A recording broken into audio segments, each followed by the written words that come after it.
Morning बच्चों।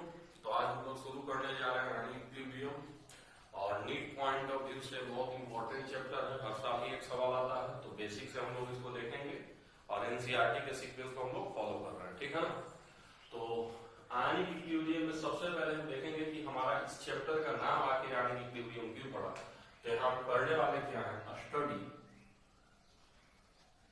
Of solution, a study of solution containing ions। हम लोग इसमें किसके बारे में बात करेंगे, a study of solution containing ions और इक्विलिब्रियम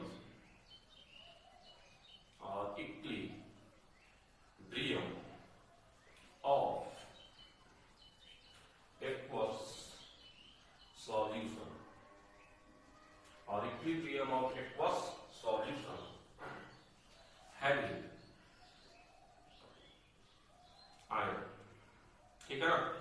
तो यहाँ हम लोग स्टडी करने वाले हैं study of solution containing ion और हम कर सकते equilibrium of aqueous solution having ion.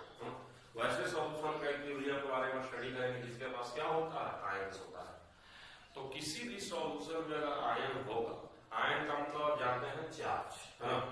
तो अगर किसी भी सॉल्यूशन में चार्ज होगा तो सॉल्यूशन क्या हो जाएगा, कंडक्टिंग हो जाएगा।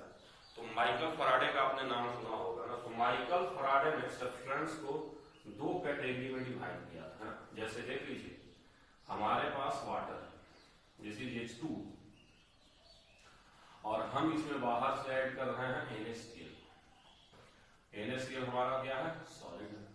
अब पानी में आएगा तो ये क्या बन जाएगा, Na प्लस एक्वस बन जाएगा और साथ में क्या बन जाएगा, Cl माइनस क्या बन जाएगा, एक्वस बन जाएगा। देखिए NaCl सॉलिड को पानी में हम डालेंगे, जैसे ही पानी में आएगा Na प्लस एक्वस और Cl माइनस एक्वस। खैर आपके पास आयंस हो गया कि आयंस नहीं हो गया, पॉजिटिव आयन हो गया और साथ में क्या हो गया, नेगेटिव आयन हो गया। तो अब आपका ये सॉल्यूशन कैसा हो जाएगा, कंडक्टिंग। कैसा हो जाएगा, कंडक्टिंग, ठीक है। Conducting solution, conducting solution. क्यों कंडक्टिंग सॉल्यूशन हो जाएगा, क्योंकि यहाँ पे आपको क्या मिल गया, आयंस मिल गया, है ना। सॉल्यूशन में आयंस है तो कंडक्टिंग हो जाएगा। अब जो सब्सटेंस का सॉल्यूशन जो होगा एक्वस वो कंडक्टिंग होगा, उसको उसने इलेक्ट्रोलाइट बोला था। NaCl को क्या बोला था उसने, इलेक्ट्रोलाइट, ठीक है। देखिए मैं क्या लिखा, देखा आपको, इलेक्ट्रोलाइट। माइकल फैराडे ने कहा कि इस दुनिया में दो तरह के सब्सटेंस होते हैं, एक होता है इलेक्ट्रोलाइट, दूसरा होता है नॉन इलेक्ट्रोलाइट। इलेक्ट्रोलाइट वो होता है जिसका एक्वस सॉल्यूशन क्या होता है, कंडक्टिंग होता है। और अगर एक्वस सॉल्यूशन कंडक्टिंग होगा तो ऑटोमेटिकली क्या हो जाएगा, जरा मुझे बताइए। यहाँ पे समझ ही रहे हो, कंडक्टिंग का मतलब क्या मिल जाएगा आपको, आयंस मिल जाएगा, ठीक है ना। तो समझ गए होंगे क्या है। तो मैं इलेक्ट्रोलाइट एक लाइन लिख देता हूँ, पहले इलेक्ट्रोलाइट लिख देता हूँ, फिर आगे हम लोग चलेंगे। तो मैं लिख देता हूँ इलेक्ट्रोलाइट, मैं लिख रहा हूँ इलेक्ट्रोलाइट। तो इलेक्ट्रोलाइट में कौन आते हैं, those substance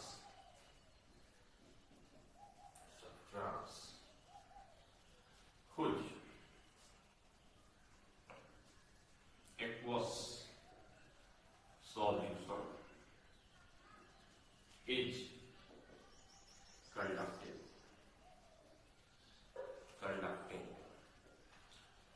or gives ion in solution, ठीक है। तो बच्चे आप चाहते हैं तो डिफिनेशन भी लिख सकते हैं।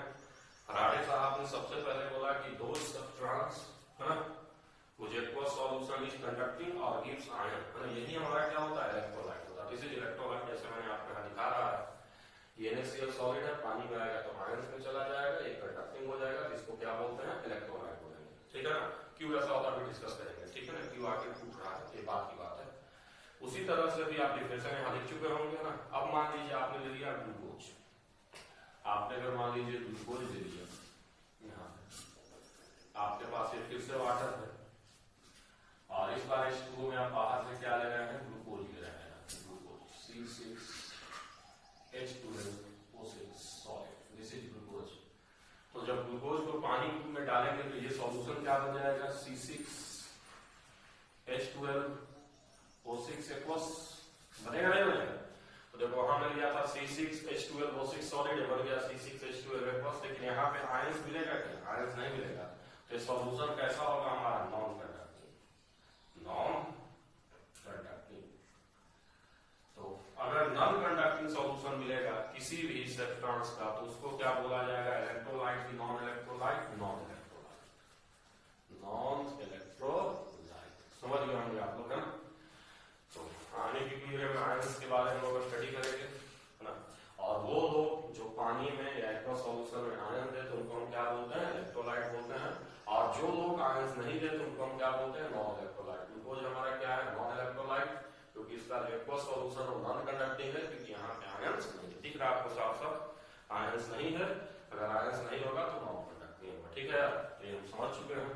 अब हम लोग आगे चलते हैं, है ना।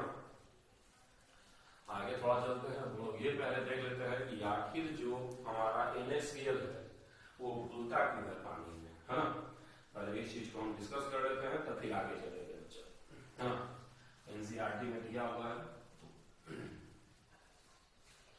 तो हम लोग डिस्कस कर लेते हैं। तो देखो आखिर क्यों जो NaCl है वो पानी में घुल जाता है, इसको हम लोग अभी डिस्कस कर लेते हैं। ठीक है ना। तो देखो अगर जो तुम्हारे पास, अगर आपके पास आप ले रहे हैं NaCl सॉलिड, तो ऐसा नहीं कि यहाँ पे आयन नहीं है। जो NaCl सॉलिड होता है वहां पे आपके पास क्या होता है, Na प्लस होता है, साथ में क्या होता है, Cl माइनस होता है। लेकिन भाई प्लस चार्ज है तो दोनों के बीच क्या होता है, हाई, आप पढ़े भी होंगे कि आयनिक बॉन्ड जो होता है इलेक्ट्रोस्टैटिक नेचर का होता है। एक प्लस एक माइनस है तो दोनों के बीच स्ट्रॉन्ग इलेक्ट्रोस्टैटिक फोर्स होता है। कैसा फोर्स होता है, स्ट्रॉन्ग इलेक्ट्रोस्टैटिक फोर्स होता है। इसी वजह से क्या होता है, इतना मजबूत फोर्स से जुड़ा होता है कि जब हम वोल्टेज लगाते हैं या करंट पास करते हैं तो क्या होता है, करंट फ्लो नहीं होता है ना। स्ट्रॉन्ग फोर्स है, सारे के सारे आयन जुड़े हुए हैं तो मूव नहीं करता। लेकिन जब आप इसको पानी में ऐड कर दोगे, जब इसको आप वाटर में ऐड कर दोगे तो अब यहाँ ये क्या बन जाएगा, Na प्लस एक्वस और साथ में Cl माइनस एक्वस। हाँ, अब Na प्लस एक्वस और Cl माइनस एक्वस का मतलब समझ रहे हो। अब इन दोनों के बीच में यहाँ पे कौन चला है, पानी इनको घेर लिया, वाटर हो गया, हाँ, बीच में चला है। और आप जानते होंगे, पढ़े होंगे फिजिक्स में भी, और ऐसे भी आप जानते होंगे, हाँ, कि जो इलेक्ट्रोस्टैटिक फोर्स होता है वो इनवर्सली प्रोपोर्शनल टू क्या होता है, डाइलेक्ट्रिक कांस्टेंट ऑफ मीडियम होता है। क्या होता है, तो आप एक मिनट पॉज करके लिख लीजिएगा, फॉर चार्ज पार्टिकल, किसके लिए, चार्ज पार्टिकल के लिए, for charge particle electrostatic force is inversely proportional to dielectric constant of medium, है ना। तो जो चार्ज पार्टिकल अगर यहाँ है तो उसके बीच का जो इलेक्ट्रोस्टैटिक फोर्स होता है वो मीडियम के डाइलेक्ट्रिक कांस्टेंट के क्या होता है, इनवर्सली होता है। और पानी का डाइलेक्ट्रिक कांस्टेंट बहुत हाई होता है, 80 के आसपास होता है। समझ रहे हो। तो देखो अभी यहाँ Na प्लस और Cl माइनस बीच में कोई मीडियम नहीं है, जब ये सॉलिड है तो बीच में कुछ नहीं, ठीक है। वहां पे वन हम कहेंगे कि है। लेकिन जब हमने उसको पानी में डाला तो उनके बीच में कौन चलाया, पानी चलाया। पानी चलाया मतलब उनके फोर्स को क्या हुआ, 80 गुना। देखो पानी का बहुत हाईएस्ट होता है डाइलेक्ट्रिक कांस्टेंट, सीधे 80 गुना से घटा दिया। तो खुद ही सोचो जब हम इसको पानी में लाए इनका फोर्स के 80 गुना से घट गया। तो 80 गुना से घटने का मतलब क्या, बॉन्ड टूट गया। हम कर सकते हैं बॉन्ड बहुत कमजोर हो गया, टूट गया। जब इनके बीच का फोर्स बहुत कम होगा तो फिर फ्री मोशन कर ही सकता है ना, इसको इससे मतलब नहीं, इसको इससे मतलब। तो जब भी इसमें हम क्या वोल्टेज पास करेंगे तो इधर क्या होगा, मूव करेगा अपना, है ना, क्योंकि फोर्स ऑफ इंटरेक्शन बहुत कम हो गया है। तो इसीलिए जो पानी में होता क्या है, कोई भी इलेक्ट्रोलाइट या वैसे स्पीसीज को जब जो चार्ज जिसके पास होता है उसको हम पानी में ऐड करते हैं तो उनके बीच का फोर्स ऑफ अट्रैक्शन 80 गुना से क्या होता है, यहाँ देखो दिख रहा है 1/k, 80 गुना से क्या है, घट जाता है। और 80 गुना से घटता है तो उनके बीच क्या होता है, फ्री मोशन होता है, ठीक है।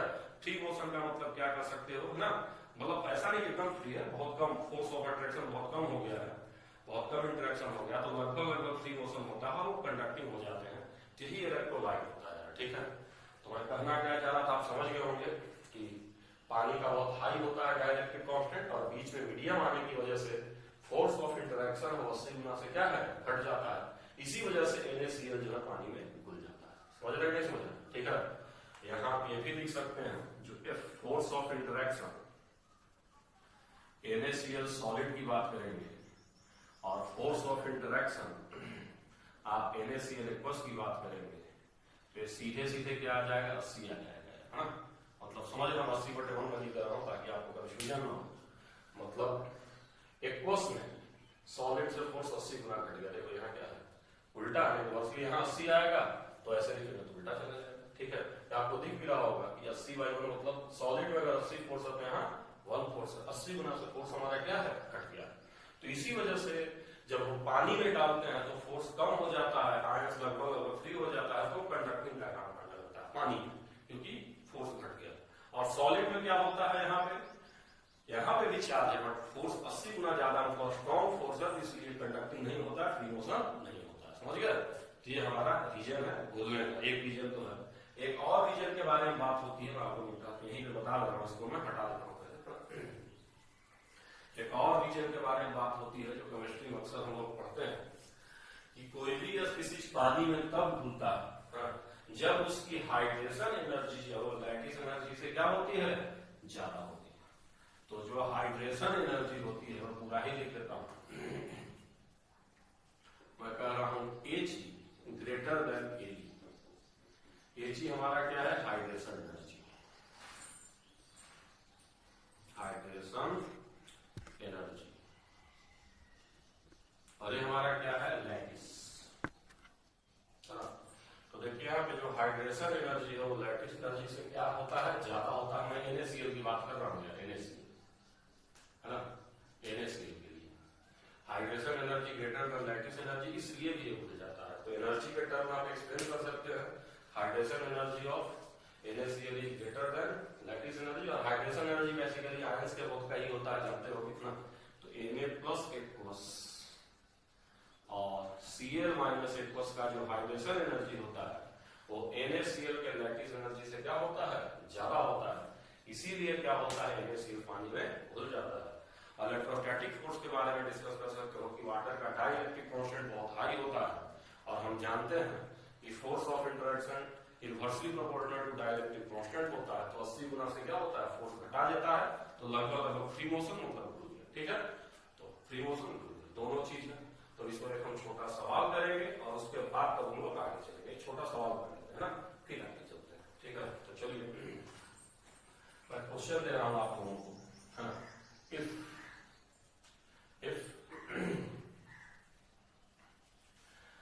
Force of interaction between Na plus and Cl minus in NaCl solid is x माना है मैंने इसको x, then तो मैं कह रहा हूं कि जो force of interaction between Na plus and Cl minus in NaCl solid क्या है, x है। देन पहला ऑप्शन मैं आपको दे रहा हूं, फोर्स ऑफ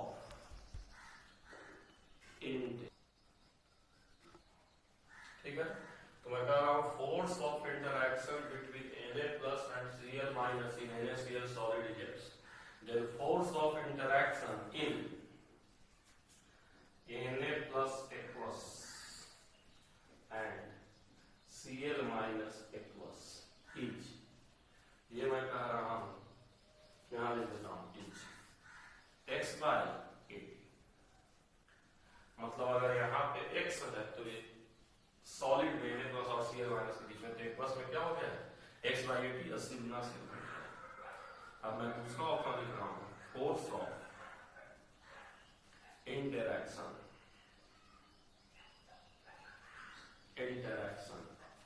इन या बिटवीन लिख देता हूं, between Mg+2 and O-2 in MgO solid is 4x। मैं कह रहा हूं जो फोर्स ऑफ इंटरेक्शन होगा between Mg+2 and O minus मतलब ऑक्साइड आयन के बीच में Mg और सॉलिड में कितना हो जाएगा 4 गुना। तीसरा ऑप्शन में दे रहा हूं force of interaction between Mg plus 2 aqueous and O minus 2 aqueous is x by 20 और आखिरी ऑप्शन हम लोग का है और। तो हम चाहेंगे कि आप वीडियो को पॉज करके 1 मिनट के सवाल को देख लीजिए। आपको मैंने क्वेश्चन दिया है, मैं पढ़ दे रहा हूँ। Force of interaction between Na plus and Cl minus NaCl solid है ना x। NaCl सॉलिड में Na प्लस और Cl माइनस के बीच में फोर्स x है। तो force of interaction between Na plus aqueous और Cl माइनस aqueous में क्या हो जाएगा तो x by 80। Force of interaction between Mg plus 2 and O minus 2 Mg और सॉलिड इज 4x, 4 गुना हो जाएगा 4x हो जाएगा। और Mg plus 2 और O minus 2 aqueous के बीच में जो फोर्स है x by 20 होगा। और आखिरी ऑप्शन ऑल ऑफ दीजिए। तो आप पॉज करके 30 सेकंड के लिए आप इसको ट्राई कर लीजिएगा, मैं आपको बताने जा रहा हूँ, ठीक है ना। तो चलिए देखिए, ये तो आपको दिख ही रहा होगा कि पहला एकदम सही है। अभी मैं बता रहा हूँ कि जो भी सॉलिड के बीच फोर्स ऑफ अट्रैक्शन होगा उसको जब हम पानी में लाएंगे तो पानी क्या है मीडियम का डाइलेक्ट्रिक कांस्टेंट 80 होता है, तो 80 गुना से बढ़ जाएगा। तो पहला तो एकदम क्लियर है ना। दूसरा ऑप्शन भी आप समझ रहे होंगे कि सही है, बट फिर भी अगर आप देखना चाहते हैं तो मैं यहाँ लिख दे रहा हूँ एक बार फिर से।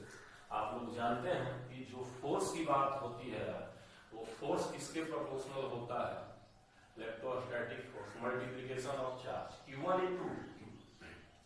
तो अगर हम NaCl की बात करेंगे तो हमारे पास एक प्लस है और साथ में क्या है एक माइनस है। 1 प्लस और 1 माइनस, एक प्लस एक माइनस है। और यहाँ पे ये फोर्स कितना है x, एक प्लस और एक माइनस के लिए। और अगर आप Mg की बात करेंगे तो Mg में +2 चार्ज है और ऑक्सीजन पे भी कितना चार्ज है -2 चार्ज है। देखो यहाँ पे एक चार्ज, यहाँ पे 2 चार्ज यानी लगभग 4 गुना। चार्ज कितना हो गया 4 गुना, तो फोर्स भी कितना हो जाएगा 4 गुना होगा कि नहीं होगा। जानते हो कि फोर्स क्या होता है, चार्ज के मल्टीप्लिकेशन के प्रोपोर्शनल मैग्नीट्यूड होता है। यहाँ पे 1 into 1 यहाँ 2 into, ठीक है। चार्ज 4 गुना तो फोर्स भी 4 गुना, तो दूसरा भी सही है।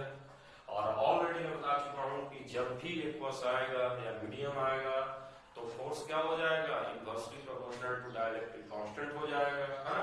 या 80 से पानी के केस में क्या होगा डिवाइड हो जाएगा। तो बेसिकली अगर यहाँ 4x है तो यहाँ पे ये क्या हो जाएगा 4x बटा 80, मतलब मिला जुला के क्या हो जाएगा x by 20, है ना। 4x बटा 80 तो x by 20। तो ये ऑप्शन भी क्या है सही। तो पहला दूसरा तीसरा तीनों सही, तो मिला जुला के तीनों गलत। और कौन सही, चौथा सही। तीनों गलत हो गया बच्चा और चौथा क्या हो गया सही हो गया। आसान है ना। तो ये बेसिकली हम लोग एक सिंपल सा सवाल किए हैं, डाइलेक्ट्रिक कांस्टेंट किस हिसाब से फोर्स ऑफ अट्रैक्शन को इफेक्ट करता है, ठीक है। अब मैं इसको मिटा देता हूँ, ठीक है। आप लोग समझ गए होंगे। अब हम लोग बात कर लेते हैं कि जो फराडे ने कहा था कि भाई इलेक्ट्रोलाइट वो होगा, इलेक्ट्रोलाइट होगा जिसका एक्वस सॉल्यूशन क्या होगा कंडक्टिंग होता है। जिसका एक्वस सॉल्यूशन इलेक्ट्रोलाइट होगा जिसका एक्वस सॉल्यूशन कंडक्टिंग होगा या पानी में आयन देगा। तो आखिर पानी में आयन कौन कौन देता है ना, क्योंकि हम लोग इस बार यही पढ़ना ही एक चैप्टर है ना, पानी में जो आयन देगा उसके इक्विवेलेंट के बारे में, है ना। तो पानी में आयन देने का काम कौन कौन करता है जरा मुझे बताइए। तो सबसे पहले हम बात करेंगे एसिड, फिर किसके बारे में बात करेंगे बेस, और फिर किसके बारे में बात करेंगे साल्ट। ये तीन लोग जो हैं एसिड बेस और साल्ट, इन्हीं का काम है क्या करना आयन देना। कोई भी पानी में अगर आयन देगा तो या तो एसिड होगा या तो बेस होगा या तो साल्ट होगा, क्योंकि इन तीनों को ही हम रखते हैं किसकी कैटेगरी में इलेक्ट्रोलाइट। इलेक्ट्रोलाइट के कैटेगरी में ही तीन आते हैं। तो आप समझ गए होंगे इस चैप्टर में बेसिकली हम किसके इक्विलिब्रियम के बारे में स्टडी करेंगे, एसिड बेस और साल्ट के इक्विलिब्रियम के बारे में स्टडी करेंगे। तो देखिए इलेक्ट्रोलाइट में हम लोग डिस्कस करेंगे किसके किसके बारे में, एसिड के बारे में, बेस के बारे में और साल्ट के बारे में। यही तीन इलेक्ट्रोलाइट के अंदर में आते हैं, यही तीन आयन देते हैं, ठीक है। अब जनरल प्रॉपर्टी जो एनसीईआरटी में दिया हम देख लेते हैं कि जो एसिड होता है वो हमारा सावर होता है, टेस्ट इसका खट्टा टाइप का। और इसकी कहानी क्या है, ये करता क्या है टर्न, जाते हुए बेसिक प्रॉपर्टी है टर्न ब्लू लिटमस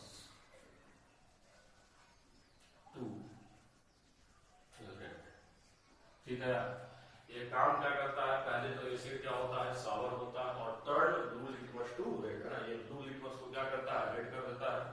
जो बेस होता है वो हमारा कैसा होता है, बीटर होता है, ये बीटर होता है। और यहाँ उल्टा हाल चाल है, ये कैसे टर्न करता है, जब हम बताइए turn red litmus to blue, है। ये रेड को क्या कर देता है, ब्लू कर देता है। और साल्ट आप लोग जानते होंगे कैसे बनता है, जब एसिड और बेस को आप मिला देंगे तो क्या बन जाएगा, साल्ट। साल्ट बहुत तरह के हैं, एसिडिक है, बेसिक है, तो धीरे धीरे आगे तो डिस्कस करेंगे, ठीक है। तो ये हमारा जो एसिड है उसको होता है blue to red, litmus paper को टर्न करेगा, ये रेड टू ब्लू करेगा, और साल्ट एसिड बेस से मिलेगा, और यही सब आयन देते हैं। बेसिक प्रॉपर्टी आप जानते हैं कि एसिड का काम होता है H+ आयन देना, बेस आपका OH- आयन देगा, और ये हमारा क्या देगा, एनायन और कैटायन देगा, पॉजिटिव एंड नेगेटिव, ठीक है ना। तो ये है जनरल प्रॉपर्टी, हम लोग बात कर लेते हैं, ठीक। अब हम लोग चलते हैं बारी बारी से डिफिनेशन हम लोग पढ़ेंगे एसिड और बेस के बारे में, ठीक है ना। ये जनरल प्रॉपर्टी था जो हमने पढ़ लिया है, ठीक है। तो जनरल प्रॉपर्टी आगे हम लोग चलते हैं। तो सबसे पहले जो एसिड और बेस के बारे में बात किए तो बात किए थे आर्हेनियस। आर्हेनियस के कॉन्सेप्ट को हम लोग पढ़ने जा रहे हैं।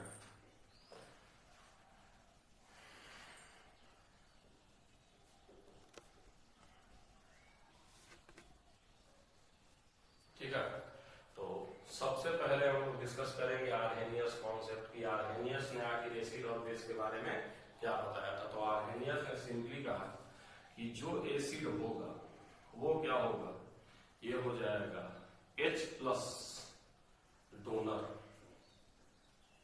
In water, H+ donor in water. Acid होगा जो पानी में क्या देगा, H+ दे देगा। जैसे आप बात करेंगे तो जैसे मैंने लिख लिया वाटर, वाटर का मतलब आप जानते होंगे ना, वाटर का मतलब हो जाएगा एक्वस सॉल्यूशन। वाटर कुछ नहीं होता, बेसिकली क्या होता है, किसी भी चीज को पानी में डाल दिए तो सॉल्यूशन को हम क्या बोलते हैं, एक्वस सॉल्यूशन, ठीक है। तो जैसे HX है, उसको पानी में डाल दिए तो HX एक्वस हो जाएगा। जैसे ही ये पानी में जाएगा तो आपको आयन दे देगा, कौन सा आयन दे देगा, H+ एक्वस दे देगा, और साथ में क्या दे देगा, X- एक्वस दे देगा, ठीक है। HX पानी में इसका सॉल्यूशन हो गया तो एक्वस बोलेंगे, आपको H+ दे दिया, और X- हो गया। तो यहाँ से H+ मिला कि नहीं मिला, यहाँ से H+ मिल गया तो क्या कहलाएगा, एसिड। और बेसिकली कौन सा एसिड, आर्हेनियस एसिड, है। अब इस रिएक्शन को हम एक दूसरे तरह से भी लिखते हैं, उसको भी मैं आपको लिख के यहाँ दिखा दे रहा हूँ। जैसे HX एक्वस है, इसको मैं लिखूंगा +H2O लिक्विड, और अब मैं इसको लिख रहा हूँ H3O + एक्वस, H3O + एक्वस, और साथ में X- एक्वस। इसी को मैंने दोबारा दूसरे तरीके से लिखा है। अब देखना, चाहे यहां मैंने लिखा H+ एक्वस और नीचे मैं लिख रहा हूँ H3O + एक्वस। अब कंफ्यूज मत होना, दोनों सेम ही होता है, चाहे तुम H+ एक्वस कहो चाहे H3O + एक्वस कहो, दोनों का एक ही मतलब है पूरे चैप्टर में। इसको हम लोग बोलते हैं hydronium ion, hydronium ion, hydronium ion इसको बोलते हैं, ठीक है। अब तुम समझ रहे होगे कि आखिर क्या चीज है, क्यों H+ और H3O+ है। देखने में तो दोनों अलग अलग है क्या, तो देखिए जो H+ होता है वो बेसिकली हम लोग का प्रोटॉन होता है। एसिड का डिफिनेशन समझ गए होंगे, आर्हेनियस उन्होंने कहा कि H+ डोनर इन वाटर। अब HX जो है H+ देगा, X- देगा। अब इसी इक्वेशन को ऐसे भी लिखते हैं, और मैं कह रहा हूं कि चाहे आपके पास क्या हो, H+ हो चाहे H3O+ हो, दोनों का मतलब क्या है, सेम ही है। आखिर इस चीज का मतलब क्या है, तो देखो बच्चा बहुत सिंपल सा लॉजिक है, चाहे H+ हो चाहे H3O+ हो, दोनों एक ही होता है। इसको हम लोग हाइड्रोनियम आयन बोलते हैं। होता क्या है कि H+ जो है वो क्या है, प्रोटोन है ना, H+ क्या है, प्रोटोन है। अब हाइड्रोजन में न्यूट्रॉन तो होता नहीं है, सिर्फ एक इलेक्ट्रॉन होता है, एक प्रोटॉन होता है। आपने H+ में इलेक्ट्रॉन हटा दिया तो प्रोटॉन हो गया, और प्रोटॉन हाईली रिएक्टिव होता है। तो जब भी H+ को तुम पानी में रखोगे तो तुमको H+ मिलवे नहीं करेगा, और पानी से तुरंत रिएक्शन करके किसमें चेंज हो जाएगा, H3O+ में चेंज हो जाएगा। तो H+ aqueous is nothing but H3O+, क्योंकि प्रोटॉन रिएक्टिव होता है, पानी से रिएक्शन करके H3O+ में चेंज कर जाता है।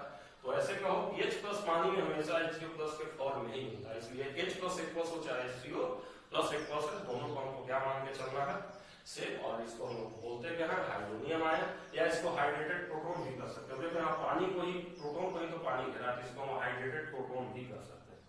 क्या बोल सकते हैं? Hydrated proton. हाइड्रेटेड प्रोटोन हम ये भी कर सकते हैं, हाइड्रेटेड प्रोटोन भी कर सकते हैं। H3O+, चाहे हाइड्रोनियम आयन का हो, चाहे हाइड्रेटेड प्रोटोन का हो, जो मन करे तुम इसको बोलो। और इस तरह से आर्सेनियस एसिड वो होता है जो पानी में क्या दे दे? H+ आयन दे दे। ठीक है, तो मैं इसको मिटा दे रहा हूं। ठीक है, आप समझ गए होंगे अच्छे से क्या क्या चीज है ना। तो आगे हम लोग चलते हैं बच्चे आराम आराम से, है ना। अब हम बेस के बारे में बात कर लेते हैं, आर्हेनियस कॉन्सेप्ट में बेस के बारे में। तो उन्होंने कहा कि बेस क्या होता है? OH- donor, OH- donor in water. H2O में लिख दे रहा हूं, H2O लिक्विड है, बेसिकली वाटर भी कर सकते हो। OH- डोनर इन वाटर, वही हाल चाल है। एसिड वो होगा जो H+ देगा, और ठीक है, तो बेस वो होता है जो OH- देगा पानी, उसी को हम लोग बेस बोलते हैं बच्चा। ठीक है ना। अब देखो यार, यहाँ पे जैसे बात कर लो तुम NaOH एक+ ले लो। अब पानी में ये किस फॉर्म में रहेगा? -1+ के फॉर्म में रहेगा। तो आपको OH- मिला कि नहीं मिला? जब आपने NaOH लिया तो आपको OH- मिला कि नहीं मिला? तो ये क्या हो गया? बेस। और बेसिकली कौन सा बेस? Arrhenius base. ठीक है, तो आर्हेनियस एसिड क्या होता है, आर्हेनियस बेस क्या होता है, आप समझ गए होंगे ना। बट आर्हेनियस का लिमिटेशन ये है, उन्होंने ये कह दिया कि एसिड वो होगा जो पानी में क्या देगा? H+, और बेस वो होगा जो पानी में क्या देगा? OH-। तो मैं ये नहीं कह रहा हूं कि आर्हेनियस का डिफिनेशन फॉर्म था, ध्यान दीजिएगा। आर्हेनियस ने एसिड बेस को सही डिफाइन किया, बट उनका लिमिटेशन आ गया। लिमिटेशन आ गया कि पानी के बारे में था। अगर पानी है आपके पास तो वहां पे एसिड बेस आप बता पाएंगे, अगर पानी नहीं है तो आप बता नहीं पाएंगे आर्हेनियस के हिसाब से। तो Arrhenius concept is right, but has certain limitation. इसका लिमिटेशन था, और लिमिटेशन नहीं था कि पानी के लिए ही केवल एप्लीकेबल था ना। तो उसके बाद हम लोग अगले कॉन्सेप्ट में चलेंगे कि एक और महान आदमी, तो उन्होंने आखिर एसिड बेस को कैसे डिफाइन किया। ठीक है, तो जो अगला हम लोग थ्योरी पढ़ने वाले हैं एसिड बेस का, हम लोग पढ़ने वाले हैं, और इससे ज्यादा सवाल आता है ना। Brønsted concept. अब अगला हम लोग पढ़ने वाले हैं ब्रॉन्स्टेड कॉन्सेप्ट। ब्रॉन्स्टेड ने एसिड और बेस को कैसे डिफाइन किया है ना।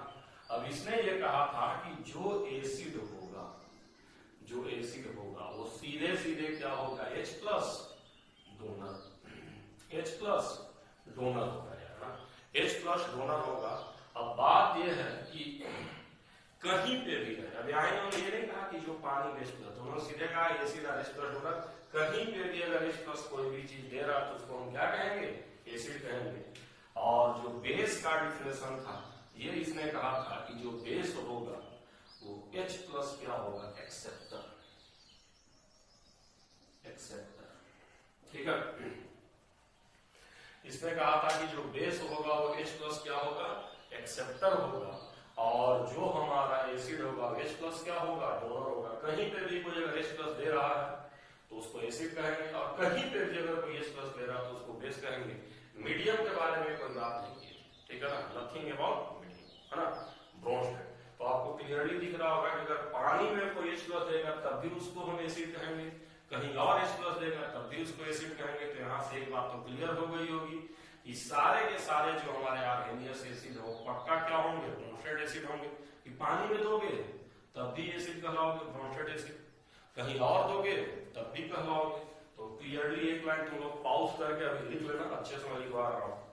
All Arrhenius acid are Bronsted acid. ये कहीं पूछ सकता है तो ध्यान रखना, all Arrhenius acid are Bronsted acid. क्योंकि H+ कहीं भी देंगे तो क्या कहलाएंगे? ब्रॉन्स्टेड कहलाएंगे। कहीं भी देंगे तो पानी में देवे करेंगे, पानी में देंगे तो आर्हेनियस हो। ठीक है, तो ये चीज है। लेकिन बेस का हालचाल एक अलग होता है। बेस को वहां वो कहते थे कि OH- देगा, और ये कह रहे हैं कि H+ लेगा, है ना। अब देखो जब इसको थोड़ा ध्यान से अप्लाई करोगे तो बड़ा एक इंटरेस्टिंग फैक्ट तुमको मिलेगा जो मैं तुमको बताने जा रहा हूं। तो देखो एक इक्वेशन हम लिखने जा रहे हैं, जैसे मैं लिख रहा हूं यहाँ पर इक्वेशन NH3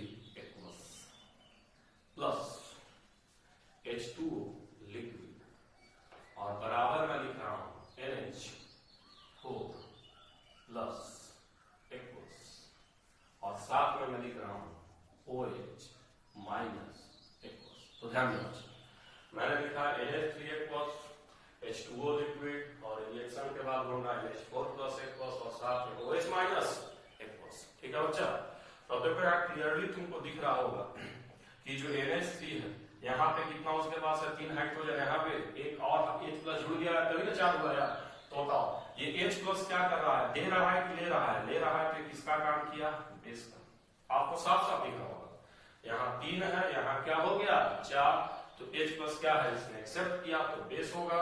अब पानी किसका काम कर रहा है? एक बेस तो दूसरा एसिड होगा, है ना। आप यहाँ समझ भी सकते हैं कि यहाँ पे 2 हाइड्रोजन है, यहाँ पे 1 हाइड्रोजन है, ये H प्लस को दे दिया। तो पानी में 2 से 1 हाइड्रोजन पे क्या देखिएगा 2 से 1 हाइड्रोजन तो H प्लस लूज। तो जो H प्लस क्या होता है पहले कहा डोनेट करेगा एसिड, और जो H प्लस एक्सेप्ट करेगा 3 से 4 को क्या कहलाएगा बेस। बेस हो गया, ये एसिड हो गया ब्रॉन्स्टेड के हिसाब से। ठीक है बच्चा, अब इस पर एक इंटरेस्टिंग फैक्ट है, अगर इसी रिएक्शन को हम लोग रिवर्स करके देखें, कैसे देखें रिवर्स, अगर हम रिवर्स करके इस रिएक्शन को देखें तो एक इंटरेस्टिंग फैक्ट आपको मिलेगा। रिएक्शन उलट के देखते हैं, अगर रिएक्शन उलट के देखोगे तो जरा मुझे बताओ, जो NH4 प्लस इधर से इधर देखो, अब NH4 प्लस इसमें जा रहा है रिवर्स रिएक्शन के हिसाब से NH3 में जा रहा है, तो अभी H प्लस क्या कर रहा है, गेन कर रहा है कि लूज कर रहा है? लूज कर रहा है ना। रिवर्स रिएक्शन में 4 से क्या हो रहा है 3 पे जा रहा है, तो अब तो H प्लस क्या है लूज कर रहा है। अब जो H प्लस लूज करेगा उसको हम क्या कहेंगे एसिड करना पड़ेगा। तो रिवर्स रिएक्शन की अगर हम बात करेंगे तो NH4 प्लस H प्लस को लूज कर रहा है तो एसिड कर रहा है। उसी तरह OH जो है H2O में चेंज हो रहा है, रिवर्स रिएक्शन में इसमें चेंज हो रहा है, H प्लस को एक्सेप्ट कर रहा है, इसको हम क्या कहेंगे बेस कहेंगे। ठीक है, अब होता क्या है, कभी भी जब ब्रॉन्स्टेड कॉन्सेप्ट को डिफाइन करोगे और इधर अगर कोई एसिड है तो रिएक्शन के, अगर इधर कोई बेस है तो रिएक्शन के बाद वो क्या बनाएगा एसिड बनाएगा, H प्लस लेगा NH4 प्लस हो जाएगा, और रिवर्स रिएक्शन में किसका काम करेगा एसिड का काम करेगा। तो इसको हम लोग कॉन्जुगेट एसिड बोलते हैं। क्या बोलते हैं कॉन्जुगेट एसिड। तो कोई भी बेस प्रोडक्ट में हमेशा क्या बनाता है कॉन्जुगेट एसिड बनाएगा। तो NH4 प्लस क्या होगा NH3 का कॉन्जुगेट एसिड होगा, तो इसको हम बेस कहेंगे, किसको क्या कहेंगे कॉन्जुगेट एसिड कहेंगे। उसी तरह से अगर H2O अगर हमको क्या बोल रहा है एसिड, तो इसको हम क्या बोलेंगे कॉन्जुगेट बेस। मैं लिख रहा हूं कॉन्जुगेट, बट यहां मैंने सी लिखा है, पूरा लिख नहीं पाऊंगा, तो यहां मैं लिख रहा हूं कॉन्जुगेट। सी का मतलब है कॉन्जुगेट, है ना। तो अगर ये एसिड है H2O अगर एसिड है तो OH माइनस क्या है इसका कॉन्जुगेट बेस, क्योंकि रिवर्स रिएक्शन आपको क्लियरली दिख रहा है ये एसिड का काम कर रहा है, किसका काम कर रहा है बेस का काम कर रहा है। ठीक है, तो NH3 बेस तो NH4 प्लस उसका कॉन्जुगेट एसिड, और अगर H2O एसिड तो जो बन रहा है वो उसका कैसा कॉन्जुगेट बेस। ठीक है, तो हम लिख सकते हैं कि एसिड एंड बेस, या ज्यादा अच्छा से लिख सकते हो ब्रॉन्स्टेड, तो लिख लेना Bronsted acid and base after reaction, Bronsted acid and base after reaction changes to conjugate acid and conjugate base. ठीक है बच्चा, जब भी ब्रॉन्स्टेड बेस और एसिड का रिएक्शन होगा तो कॉन्जुगेट एसिड और कॉन्जुगेट बेस बनेगा। ठीक है, आपको साफ साफ। ठीक है, तो मैं अलग से भी लिखवा दे रहा हूँ कॉन्जुगेट एसिड बेस के बारे में, हाँ कैसे कैसे इंटरेस्टिंग है, इससे सवाल भी आता है, तो आपको मैं अलग से भी इस चीज को मैं लिखवा दे रहा हूँ बच्चा। 1 मिनट यार, थोड़ा सा देख लीजिएगा यार। ठीक है, तो चलिए बच्चा मैं यहां लिख दे रहा हूं कॉन्जुगेट बेस, इसमें आप लिखेंगे एनी एसिड। तो कॉन्जुगेट बेस की बात करते हैं, एनी एसिड है ना after giving any acid after giving H plus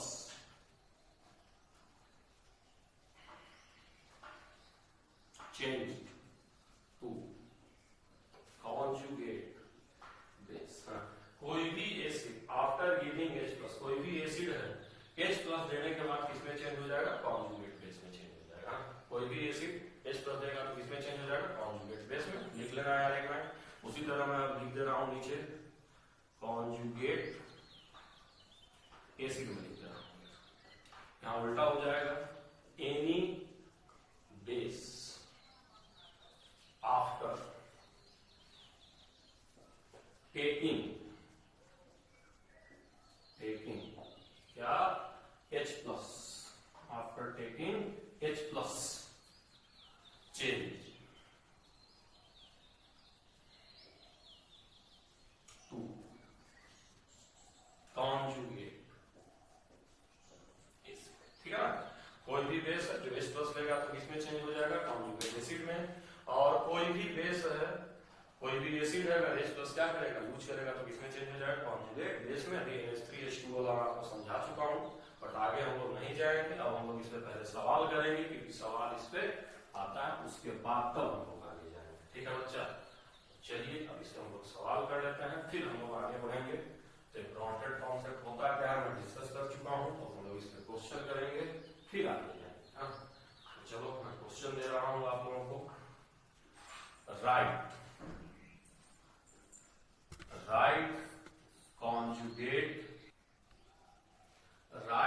conjugate base, है ना। अब हम लोग क्या लिखने वाले हैं, कॉन्जुगेट बेस के बारे में लिखने वाले हैं, है ना। सबका लिखेंगे, क्वेश्चन हमारा है। तो पहला क्वेश्चन आपको मैं दे रहा हूं H2SO4, दूसरा क्वेश्चन आपको मैं दे रहा हूं H2O, तीसरा आपको मैं दे रहा हूं NaHCO3, ठीक है। फिर चौथा क्वेश्चन मैं आपको दे रहा हूं CO2 H2O, CO2 H2O, ठीक। पांचवा मैं आपको दे रहा हूं Na2SO4, छठा क्वेश्चन आपको मैं दे रहा हूं NH2PO4, और आखिरी क्वेश्चन मैं आपको दे रहा हूं NH2PO2।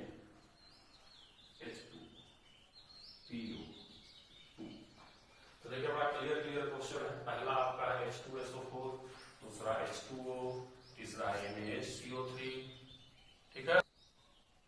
तो चलिए अब हमको इन सबका कॉन्जुगेट बेस लिखना है। ये सारे क्वेश्चन आपको क्लियर है, CO2H2O, Na2SO4, NaH2PO4 और NaH2PO, ठीक है।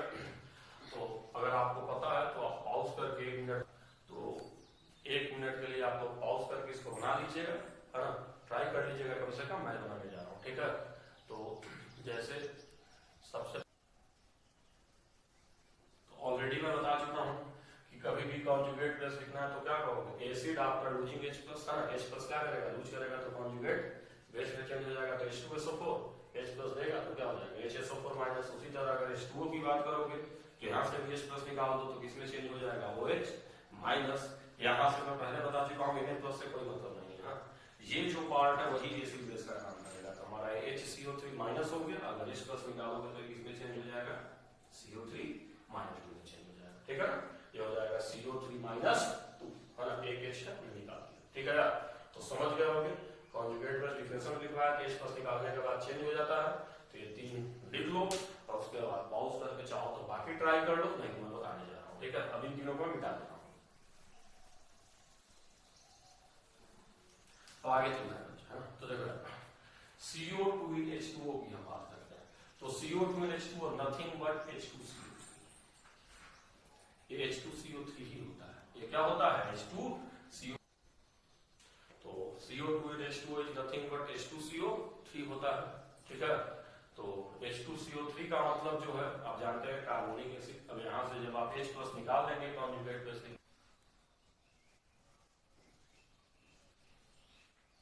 ठीक है। तो देखिए CO2H2O is nothing but H2CO3, अगर H प्लस निकाल देंगे तो क्या बन जाएगा, HCO3 माइनस एक कॉन्जुगेट बेस हो गया।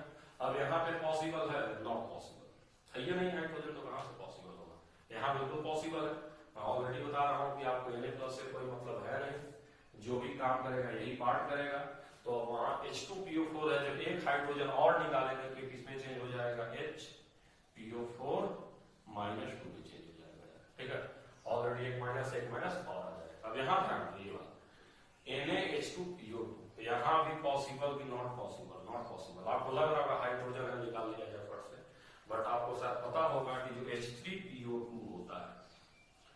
That is monobasic.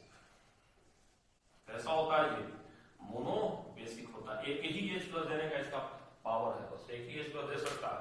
Already H plus दे चुका है, ठीक है, अब H प्लस दे ही नहीं पाएगा ना। तो जब H प्लस नहीं दे पाएगा तो कहां से हम इसका लिख देंगे भाई कॉन्जुगेट इज नॉट पॉसिबल, समझ रहे हैं।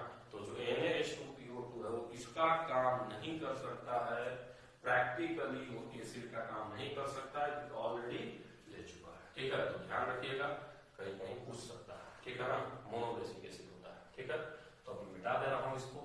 अब इसी तरह से इस क्वेश्चन को मैं चेंज कर दे रहा हूं थोड़ा सा। अभी तो मैंने आपसे कॉन्जुगेट बेस निकलवाया था, अब मैं आगे आपसे कॉन्जुगेट एसिड निकलवाऊंगा बच्चा, ठीक है ना। तो अभी कॉन्जुगेट बेस का अब आप लिखेंगे राइट कॉन्जुगेट एसिड। आप लोग कॉन्जुगेट एसिड के बारे में बात करेंगे तो पहला मैं लिख दे रहा हूं H2O, दूसरा मैं लिख दे रहा हूं, बड़ा साफ साफ लिख रहा हूं NH3 दिख रहा है। तो पहला H2O, फिर NH3, फिर H2SO4, फिर चौथा मैं लिख दे रहा हूं OH माइनस, ठीक है। तो ये सब है, हमको कॉन्जुगेट एसिड लिखना है आप लोगों को। H2O है, NH3 है, H2SO4, OH माइनस। तुम चाहो तो पॉज करके लिख लो, मैं लिखने जा रहा हूं। तो देखो जब भी एसिड लिखेंगे तो हम क्या लिखना है, कॉन्जुगेट एसिड के H प्लस क्या हम लोग जोड़ते हैं, तो जोड़ोगे तो किसमें चेंज हो जाएगा, H3O प्लस में चेंज हो जाएगा। इसका लिखोगे तो क्या हो जाएगा, NH4 प्लस बन जाएगा, दिख ही रहा तुमको, जोड़ोगे तो, ठीक है। तो H को जोड़ोगे तो NH4 प्लस बन जाएगा, ठीक है। चलो इसको मैं मिटा दे रहा हूं यार, देखो यहाँ पे, ठीक। अब देखो H2SO4 का पॉसिबल है क्या, नहीं पॉसिबल होगा। H2SO4 खुद ही अपने आप में बहुत स्ट्रॉन्ग एसिड है, अब उसको H प्लस देना पॉसिबल है ही नहीं, तो H2SO4 का कॉन्जुगेट एसिड नहीं दिखेगा, ठीक है। अब आप देखिए OH माइनस है आपके पास, इसमें अगर आप जोड़ेंगे तो क्या बन जाएगा, H2O बन जाएगा। एक और मैं आपको यहाँ दे दे रहा हूँ, मान लीजिए NaHCO3 मैं आपको दे देता हूँ, NaHCO3। मैं पहले बता चुका हूँ कि सोडियम से कोई मतलब नहीं होता, तो यहाँ प्लस, इस पूरे पे माइनस। अगर यहाँ आप H प्लस जोड़ेंगे तो सोडियम को हटा दीजिएगा, हाँ, आप सीधे सीधे क्या लिख देंगे, H2CO3, ठीक है। तो आप समझ गए होंगे, है ना, कॉन्जुगेट एसिड और कॉन्जुगेट बेस को हम कैसे लिखते हैं। अब यहां ध्यान दो यार,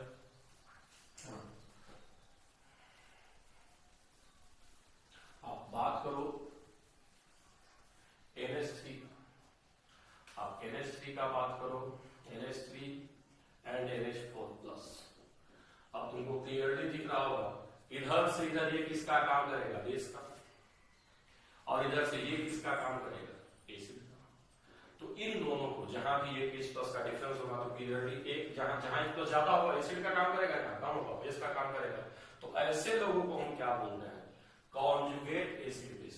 क्या बोलते हैं, कॉन्जुगेट एसिड एंड बेस।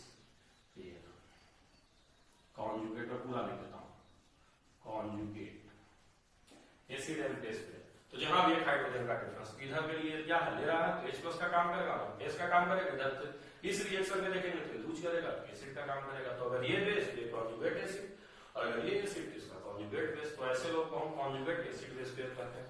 और भी एग्जांपल तुम लिख सकते हो, NaHCO3 और साथ में H2CO3, ये भी आपका क्या हो जाएगा, जो मुझे बताइए, this is also conjugate acid base pair.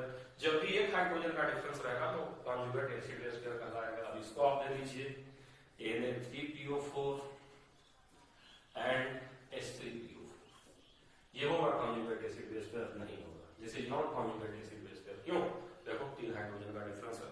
तो कभी भी कॉन्जुगेट एसिड बेस पेयर तभी कहते हैं जब कितने का डिफरेंस हो, एक का डिफरेंस, ठीक है।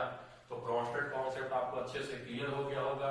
कॉन्जुगेट एसिड कॉन्जुगेट बेस कैसे लिखते हैं ये क्लियर हो गया होगा। कॉन्जुगेट एसिड बेस पेयर क्या होता है, जब एक हाइड्रोजन का डिफरेंस होगा, ये सब क्लियर हो गया होगा, ठीक है। तो हम लोग आखिरी डिफिनेशन पे चल रहे हैं एसिड बेस का।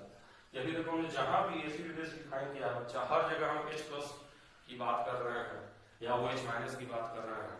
तो कुछ ऐसे एग्जाम्पल हमारे पास है जहां H प्लस और OH माइनस का कोई हालचाल नहीं होता, ट्रांसफर नहीं होता है, ना डोनेट होता है ना एक्सेप्ट होता है, फिर भी एसिड बेस रिएक्शन होता है, ठीक है।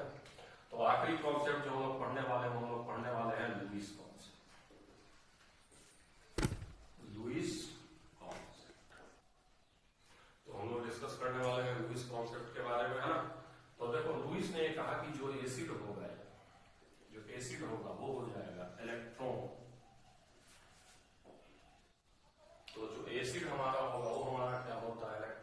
पेयर एक्सेप्टर होता है। एसिड उसको बोलेंगे जो इलेक्ट्रॉन पेयर एक्सेप्टर होगा, मतलब जो इलेक्ट्रॉन पेयर को ले, और जो बेस होगा वो हमारा क्या हो जाएगा, इलेक्ट्रॉन पेयर डोनर। एसिड वो होगा जो कि इलेक्ट्रॉन पेयर को एक्सेप्ट करेगा, और बेस वो होगा जो इलेक्ट्रॉन पेयर को डोनेट करेगा। ये कॉन्सेप्ट लुईस का था, लुईस ने ऐसा डिफाइन किया था एसिड और बेस को, है ना, इलेक्ट्रॉन के बेसिस पे। तो क्लियरली जो एसिड होगा अगर इलेक्ट्रॉन लेना चाह रहा है तो इलेक्ट्रॉन डिफिशिएंट होगा, और बेस जो होगा इलेक्ट्रॉन देना चाह रहा है तो इलेक्ट्रॉन क्या होगा, रिच होगा। इसका एग्जाम्पल है, इसको आप देख लीजिए। तो जैसे आप ले लीजिए NH3, यहाँ पे लोन पेयर, और दूसरा आप ले लीजिए BF3। आप लोग जानते होंगे कि जो BF3 हो इलेक्ट्रॉन डिफिशिएंट है, मैं यहाँ बना भी दे रहा हूं, ये फ्लोरीन से ऐसे ऐसे जुड़ा हुआ है ये, और एक बॉन्ड में कितने इलेक्ट्रॉन होते हैं, दो इलेक्ट्रॉन होते हैं, दिख रहा है आपको क्लियरली, तो देखिए तो 6 इलेक्ट्रॉन है, देखो 2 2 4 तो 6 इलेक्ट्रॉन है, ऑक्टेट नहीं पूरा तो इलेक्ट्रॉन डिफिशिएंट है।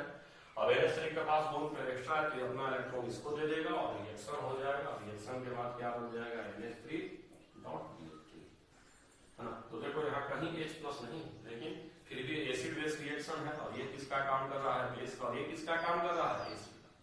ठीक, एसिड बेस रिएक्शन दिख रहा होगा, ठीक है।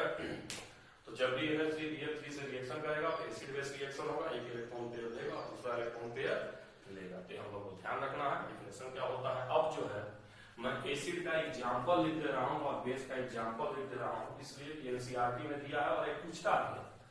आप देखना हम हर 2-3 साल के बाद सवाल पूछ देता है, लुईस एसिड लुईस बेस कौन है। तो जो लुईस एसिड में आते हैं वो इलेक्ट्रॉन डिफिशिएंट, जैसे आपका BF3 हो गया या AlCl3 हो गया। उसके अलावा मेटल कैटायन है, कोबाल्ट +3, है ना, Mg+2, ऐसे वाले मेटल कैटायन जो है वो सारे के सारे लुईस एसिड आते हैं, है ना। आपने पढ़ा होगा कॉम्प्लेक्स फॉर्मेशन में कि लिगेंड से इलेक्ट्रॉन पेयर को एक्सेप्ट करता है, तो मेटल कैटायन जो किसके अंदर में आते हैं, लुईस एसिड के अंदर में आते हैं। बेस में कौन होगा, जिसके पास इलेक्ट्रॉन होगा, लोन पेयर होगा जो दे सकता है, ये हो जाएगा, ये भी तुम बना लो, OH- होगा जहां माइनस है। तो ये सब किसका काम करता है, बेस का काम करता है। NCERT में दिया तो मैंने आपको लिख दिया, जिसके पास इलेक्ट्रॉन ज्यादा होगा वो बेस, जो जिसके पास इलेक्ट्रॉन कम होगा इलेक्ट्रॉन पेयर लेगा एसिड। तो आज की क्लास में हमने देखा क्या क्या है यार, इलेक्ट्रोलाइट क्या होता है, इलेक्ट्रोलाइट वो होता है जो पानी में आयन दे। इलेक्ट्रोलाइट के कैटेगरी में आते कौन कौन है, तो एसिड, बेस और salt. Acid basically H+, base basically OH- और साल्ट एनायन कैटायन। ठीक, एसिड का जनरल में सोर टेस्ट, लिटमस को red to blue, base blue to red, ठीक। और साल्ट जो है वो डिपेंड करेगा किस नेचर का है, आगे डिस्कस करेंगे, है ना। डिफिनेशन सबसे पहले किसने दिया था, जब मुझे बताइए, डिफाइन करने के लिए आर्हेनियस ने कहा था कि एसिड पानी में जो H+ देगा, ब्रोंस्टेड ने कहा था कि कहीं भी जो H+ देगा, और लुईस ने कहा था कि जो इलेक्ट्रॉन पेयर लेगा, ठीक है। बेस की बात करेंगे तो आर्हेनियस ने कहा था जो पानी में OH- दे, और जो पानी को जो H+ एक्सेप्ट करे उसको भी हम बेस कहेंगे ब्रोंस्टेड के हिसाब से, या जो इलेक्ट्रॉन पेयर डोनेट कर रहा है। तो अब एसिड का अगर कोई कॉन्सेप्ट पूछेगा कंप्लीट डिफिनेशन, तो एसिड मतलब एक से नहीं डिफाइन कर सकते, सब बोलना पड़ेगा। तो तुमसे पूछ दिया कोई व्हाट इज एसिड या एसिड इज, तो तुम कहोगे एसिड आर H+ डोनर और लोन पेयर एक्सेप्टर। उस तरह बेस के लिए तुम बोलोगे बेस आर OH- डोनर और H+ एक्सेप्टर और लोन पेयर डोनर। सारे कॉन्सेप्ट मिलाओगे तब कंप्लीट डिफिनेशन एसिड और बेस का बनेगा। और पानी में कोई भी चीज घुलता क्यों है, डाइलेक्ट्रिक कांस्टेंट वाला कॉन्सेप्ट बता चुके हैं। तो आज के लेक्चर के लिए इतना ही है। अब अगले लेक्चर से हम लोग आएंगे तो pH के बारे में डिस्कस करेंगे, ठीक है बच्चा। तो आराम से पढ़ना है और NCERT को बेसिस मान के मैं